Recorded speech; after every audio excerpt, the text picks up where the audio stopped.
and today into this video we're gonna continue our chapter 3 of class 12 history NCERT. So before starting this video, let me tell you that this year Study Ship with Krati started crash course for class 12th history and political science student. तो अगर आपके पास ये दोनों subject हैं, you can attend my live lecture which I'll be conducting on Zoom.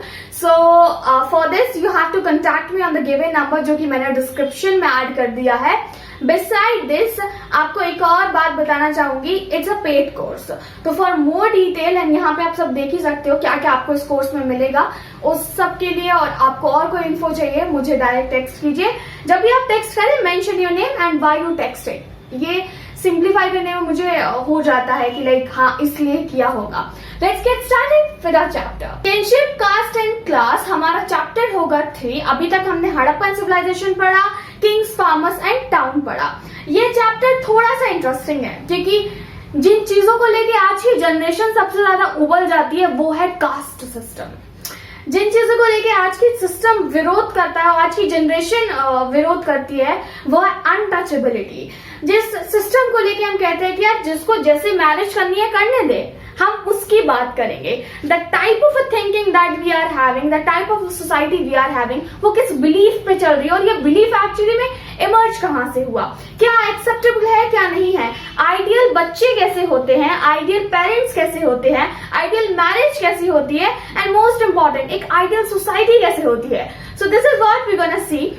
Actually, all these things provide us the inside of the people, the inside of that era people or that time period के जो लोग थे उनके बारे में. तो हमें ज्यादा कॉम्प्लेक्स चीजें पता चलेंगी. उसके लिए हमें टॉपिक 1 देखना होगा. या किंगशिप, कास्ट एंड क्लास जो इस बार का सिलेबस है ना 2020-21 का और अपकमिंग सेशंस के लिए जो होगा, इसमें नेम आपका चेंज हो गया होगा बट कंटेंट आपका वही है. ठीक है, कंटेंट वही है, ओनली नेम चेंज हुआ है. तो मैं अभी टाइटल जो हमारी वीडियो का होगा, थंबनेल्स वगैरह and all, I will be using this kingship, caste and class. May be in future I will change अगर कुछ ऐसा होता है तो. The first topic that we will be doing is the critical edition of Mahabharata. Mahabharata जब लिखी थी तो दोबारा लिखने की जरूरत क्या थी? Let me tell you what happened.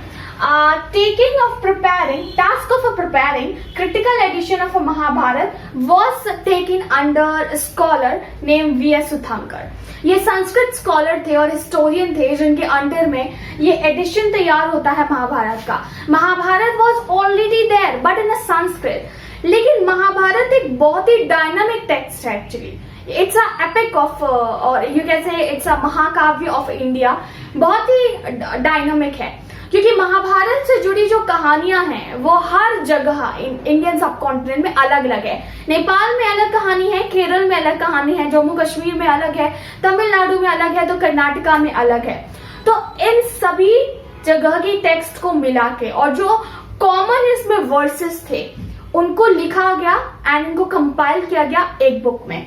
And common versus and elements को मिला करके जो पेजेस तैयार हुए वो थे 13,000. तो 13,000 पेजेस में जो भी श्लोक थे, कॉमन श्लोक थे, कॉमन एलिमेंट्स थे, उनको लिखा गया. And this took 47 years to complete to these historians. So there was a hard work or painstaking work of 47 years कि तब जाके ये 13,000 पेज महाभारत के तैयार होते हैं. और ये महाभारत वो थी जो हमें कॉमन स्टोरीज मिली. Please remember this, common stories मिलती है जो हमें over Indian subcontinent. Critical edition of Mahabharata prepared. Next topic is a kingship, marriage. हम ये महाभारत क्यों पढ़ा उसका रिलेशन आपको बाद के टॉपिक से पता चलेगा. Kingship and marriage. So finding out about families. Okay, what is family to you? If I ask you, can you give me the definition of a family? आज के टाइम पे फैमिली का मतलब होता है nuclear family, like mother, father, daughter, son. This is family in today's world. हालांकि ये city का हाल है बट आज भी अगर हम टाउन्स में और गांव में देखेंगे तो फैमिली वो होती है जिसमें दादा दादी हो, चाचा चाची हो और बच्चे हो, सब मिलाकर फिर बनती है फैमिली. बट उस वक्त फैमिली और बड़ी हुआ करती थी. So larger network of people known as a family, और you can also use one technical word, इसको बोलते हैं किनफोक. किनफोक में सभी आ जाते हैं, ब्लड रिलेशन वाले भी लोग आ जाते थे और जिनका ब्लड रिलेशन ना हो वो भी. फॉर एग्जाम्पल अगर आपके ग्रैंडफादर का कोई भाई था और उनकी जो फैमिली थी वो सब साथ में ही रहेंगे, बिकॉज वो ग्रैंडफादर के आपके भाई है। बट आज के टाइम पे ये काफी दूर का रिलेशन हो गया, काफी दूर का। इंपॉर्टेंस क्या थी, ये फैमिली क्यों हमें जानने की जरूरत है, किनफोक क्यों? Actually this provide insight into people's thinking कि सोसाइटी किस तरह की थी, and idea would have shaped their actions.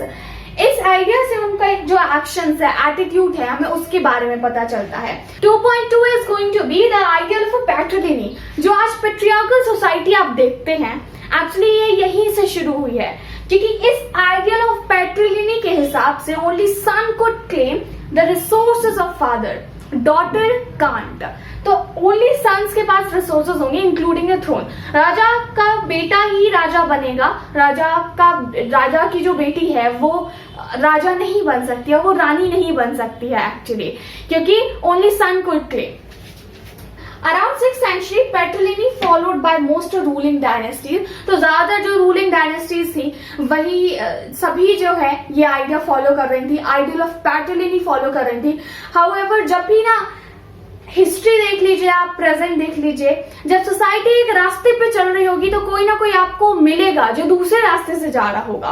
कुछ एक्सेप्शनल केसेस हम यहाँ पे देख सकते हैं, जैसे कि इस एंशियंट सोसाइटी की बात करो, एंशियंट हिस्ट्री की बात करें तो उसमें प्रभावती गुप्त का हमें मिलता है, और रिसेंटली बात करें तो Razia Sultan. Razia Sultan was the daughter of Iltutmish. तो इल्तुतमिश का कोई भी बेटा इस काबिल नहीं था कि वो राजगद्दी पे बैठ सके, इसी she was first female Muslim ruler जो सुल्तान बनती हैं। Next, variation and practices. What about the situation जब कोई बेटा ही नहीं है? इस सिचुएशन में ब्रदर्स कुड सक्सीड वन, मतलब जो थ्रोन है वो कौन सक्सीड करेगा? उनका भाई।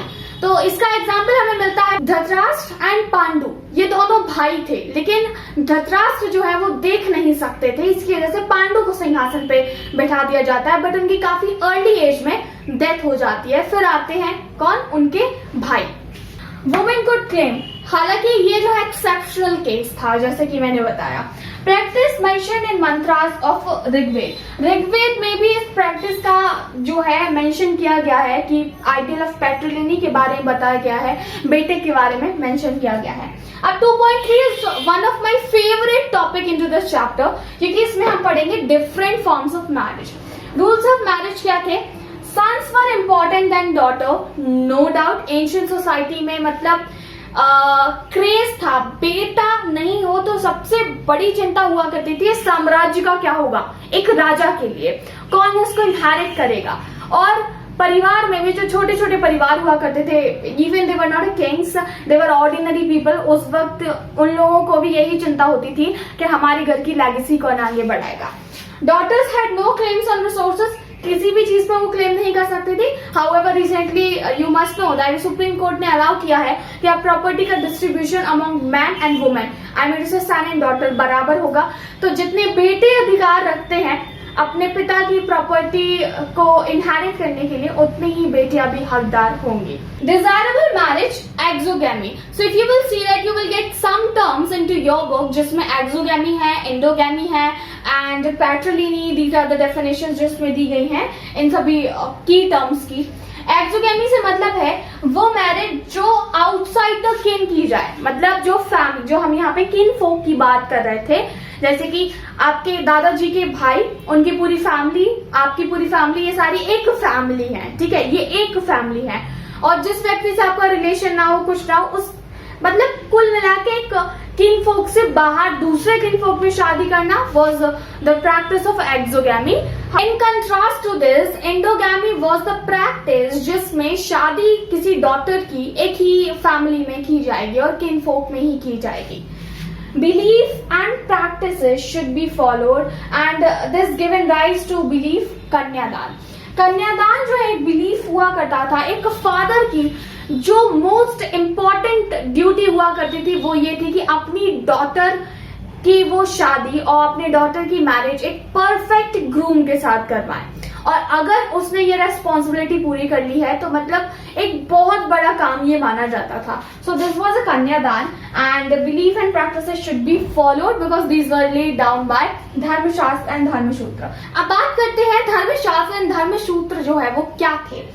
धर्मशास्त्र and Dharmasutra were actually compiled around 500 BCE।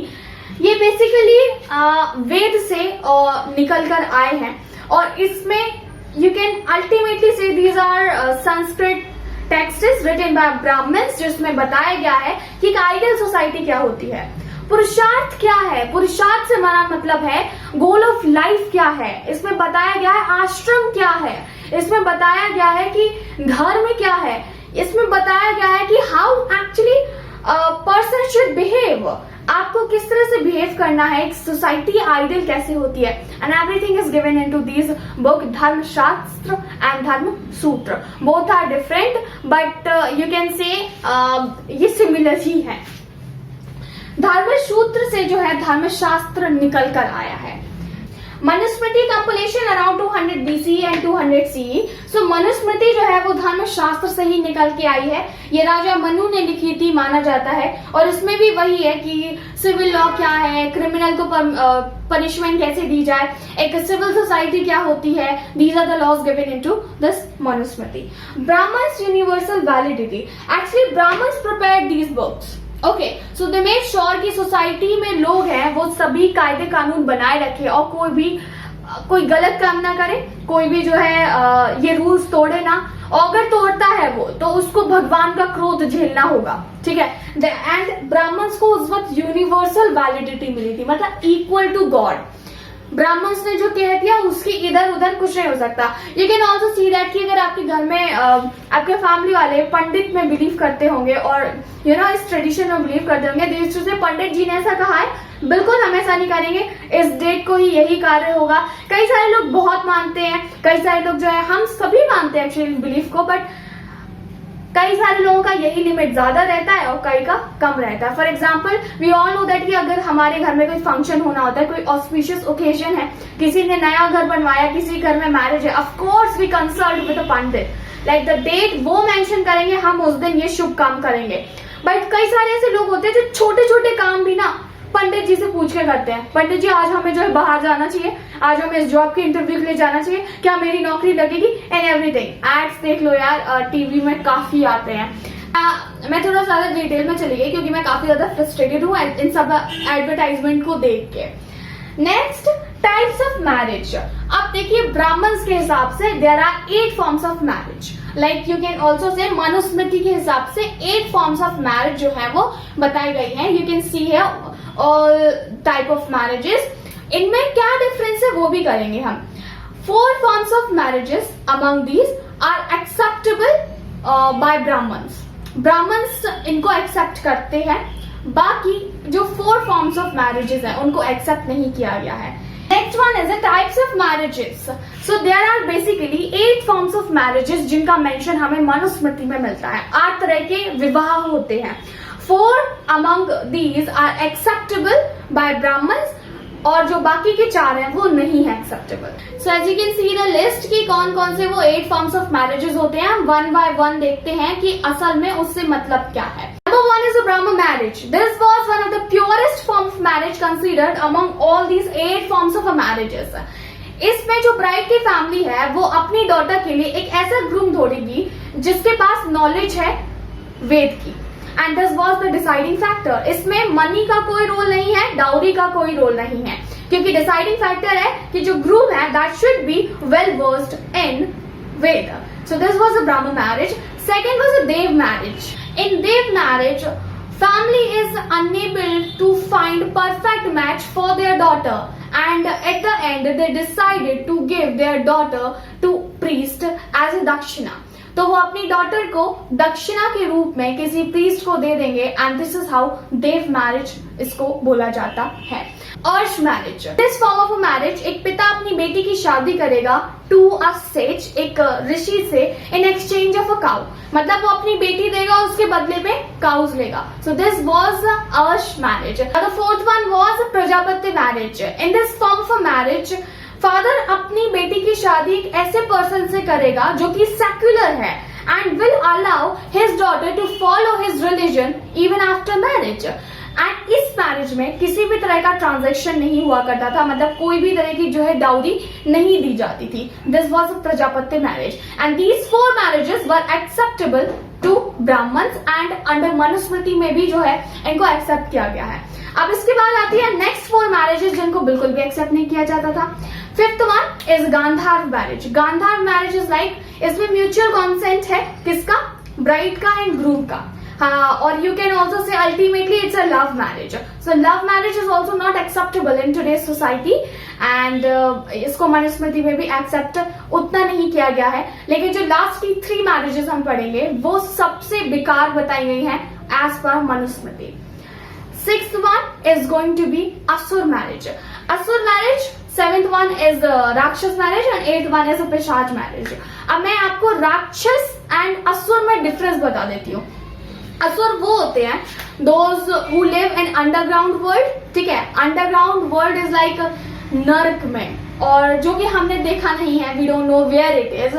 सो इसको असुर बोला करते थे. These were the enemies of Deva. ये देवों के एनिमीज हुआ करते थे. Whereas if we talk about राक्षस, these used to live on earth and were enemies of saints and humans. ये humans के, ऋषियों के दुश्मन हुआ करते थे और धरती पे ही रहा करते थे. राह चलती लड़की पसंद आ गई और वो जो ग्रूम है वो ब्राइड के घर जाता है और ब्राइड की फैमिली को वेल्थ ऑफर करता है. जितनी वेल्थ वो चाहे उतनी, लाइक डिजायर्ड अमाउंट फैमिली को मिलेगा. इसमें कोई मायने नहीं रखता है कि जो वो ब्राइड है उसकी इसमें कंसेंट है या नहीं है, और ये डिपेंड करता है कि वो कितना पैसा दे सकता है. एंड दूसरी चीज ये है कि उसको वो पसंद आ गई है. सो दिस वाज असुर form of a marriage and इसको काफी ज्यादा क्रिटिसाइज किया गया है और बुरा बताया गया है in Manusmriti. Main reason is into this type of a marriage women को ऑब्जेक्ट की तरह ट्रीट किया जाता था. 7th is going to be राक्षस marriage. Now, Rakshas form of a marriage. Into this form of a marriage, girl is forcefully kidnapped from her house. After this, उसकी जो family है या तो उसको मार दिया जाएगा या फिर फैमिलीज वालों को नुकसान पहुंचाया जाएगा एंड अल्टीमेटली जबरदस्ती शादी कर ली जाती है. So this was Rakshas form of marriage. And the last form of marriage among the 8 forms of marriages is पिशाच form of marriage. And इसको worst form of marriage जो है वो बोला गया है हिंदू धर्म में and as per also Manusmriti. Because into this, man forces himself on a girl after intoxicating her. Or you can say, first a girl used to be raped and then वही आदमी उसी से शादी करेगा. So this was the worst form of marriage. Now I hope you have understood कि अभी हमने जो टाइप्स ऑफ मैरिजेस देखे हैं. Next topic that we gonna see is a gotra of a woman which is also place crucial role into this chapter. गोत्र क्या था? लोगों को गोत्र के आधार पे क्लासिफाई करना है. जो गोत्र वाला सिस्टम है ये अराउंड 1000 BC के वक्त शुरू हुआ था. गोत्र was named on a Vedic sheet. Basically एक ऋषि मुनि है, उन्हीं के जो डेसेंडेंट्स हैं और उनके जो वंशज हैं वो एक गोत्र से बंधे हुए हैं. For instance let's take an example. Here we have Gautami. ठीक है, गौतमी इज अ गोत्र. अब वो ऋषि है, ठीक है, उस ऋषि के जो बच्चे होंगे, ठीक है, वो हो गए यहाँ पे. फिर उसके बाद उसके जो बच्चे होंगे, इस तरीके से जो पूरा ट्री बनेगा ना वो फैलता जाएगा फैलता जाएगा एंड फैलता जाएगा. और वो जो ये गोत्र कैरी कर रहे हैं वो सभी एक ही फैमिली के कंसीडर किए जाएंगे. So this was gotra and as you can see gotra was named on a Vedic sheet. Now let's see that how it impacted our ancient history. 2 rules were there about Gotra. First one was women had to be gave up their Gotra and adopt of their husband. तो like अगर एक लड़की की शादी होती है, शादी होने के बाद जो उसके फादर का गोत्र था वो उसको छोड़ना होता है एंड जो हस्बैंड का गोत्र है वो उसको एक्सेप्ट करना होता है. दूसरा था same gotra members could not Mary. Now let me give you one scientific fact कि ये ऐसा क्यों नहीं किया जाता था. You do one thing that ask your family that आपकी फैमिली का गोत्र क्या है और फिर इसे कमेंट सेक्शन में जरूर बताइएगा. जरूर कोई ना कोई ऐसा होगा, कई सारे से लोग होंगे जिनके गोत्र जो है मैच करेंगे और अगर वो मैच करते हैं it means that you are a part of a one family. ठीक है, लेकिन ये फैमिली काफी बड़ी है, लाइक काफी बड़ी है. जब ये शादी किसी की होती है तो हिंदू धर्म में हमेशा गोत्र मैच किए जाते हैं. क्यों? क्योंकि सेम गोत्र की होगी तो कभी भी शादी नहीं हो सकती है, because you will be consider brother and sister. अब सेम गोत्र के लोग शादी क्यों नहीं कर सकते थे? Now let me give you the scientific reason why same gotra members could not marry. Let's take an example. There is one family and उसमें जो लड़की है उसका गोत्र है गौतमी। अब उसका जो ग्रूम होने वाला है उसका भी गोत्र है गौतमी। मान लीजिए ये जो ब्राइड है और जो गर्ल है इसकी फैमिली में कोई इनहेरेंटली डिजीज थी, ठीक है, कोई डिजीज होती है, जैसे कि हम डायबिटीज ले सकते हैं। अगर आपकी ग्रैंड मदर को डायबिटीज है तो बहुत ज्यादा चांसेस है कि वही डिजीज जो है वो आपके फादर को भी होगी, या फादर को नहीं होगी तो वो डिजीज आपको हो सकती है। सो दीज आर डिजीजेस जो एक जनरेशन टू दूसरे जनरेशन पास होती ही है। हो सकता है एक जनरेशन टू वो थर्ड जनरेशन पास हो जाए। तो to avoid the chances of such diseases, क्योंकि हम कंप्लीटली इसको अवॉइड तो नहीं कर सकते बट हम कम कर सकते हैं। ऐसा हो सकता है गौतमी जो गोत्र है इनकी मैरिज ना करवा के गौतमी की वशिष्ठ से करवा दे, ठीक है। गौतमी इज वन गोत्र एंड वशिष्ठ इज अनदर गोत्र। तो जब एक गोत्र के मेंबर की शादी दूसरे गोत्र के मेंबर से होगी तो उसका ये होगा कि हम चांसेस कम कर सकते हैं उस डिजीज के, हम खत्म नहीं कर सकते, कम कर सकते हैं। So this was the idea behind कि same gotra members could not marry. Let's see the example of this Satavahanas who actually ruled central India or you can say West India or Deccan Plateau। इनमें जो राजा हुआ करते थे इन्होंने अपना name जो है अपनी मदर के नेम से इनहेरिट ही किया है और मदर के गोत्र से इनहेरिट किया है। गौतमी पुत्र श्री सतकर्णी एंड दूसरा you can say these were polygynous and polyandry। these are the two terms that you will came across your chapter। polygynous were those people or a man having several wives। Okay, so polygynous is a practice man having several wives, whereas polyandry is the practice where women having several husbands। and इसका best example है Draupadi. and polygynous तो आपको कई सारे जो राजा है वो मिल जाएंगे, क्योंकि most of the राजा जो उस वक्त हुआ करते थे वो polygynous ही हुआ करते थे। अभी किसी हिंदू फैमिली में शादी होती है तो गोत्र देखा जाता है। गोत्र लेकिन जो देखा जाता है और कंसीडर किया जाता है वो मदर का गोत्र इनहेरिट करते हैं बच्चे। So this is what is important and you can say this was the role of a woman and this was just important thing given here। but ruling dynasties हम जितनी भी पढ़ेंगे उसमें हमें पता चला है सातवाहन जो रूलर्स थे यहाँ पे वुमेन का रोल था, यहाँ पे मदर्स का रोल था। Rest of the topics of this chapter we will continue in a part 2 of this video, क्योंकि ये तो पार्ट 1 था, इस चैप्टर का पार्ट 2 भी आएगा, वो जल्दी आएगा। I will be sharing schedule with you guys that कि कब हम कौन सा टॉपिक करने वाले हैं, so that you can continue your studies as per that schedule. I know that I am just uploading videos quite slowly but I need to increase the speed ताकि आप अपना टाइम पे कवर कर सके syllabus. जब तक के लिए hit the like button and share this video, and as I mentioned in the beginning of this video that Studyship with Krati started crash course for class 12 student। so in case you are willing to join it, kindly let me know in a comment section and you can also text me directly on a WhatsApp given number in description। जब तक के लिए stay safe, stay at home। मिलेंगे हमारे अगले part में। Subscribe Studyship with Krati for more such kind of a video content।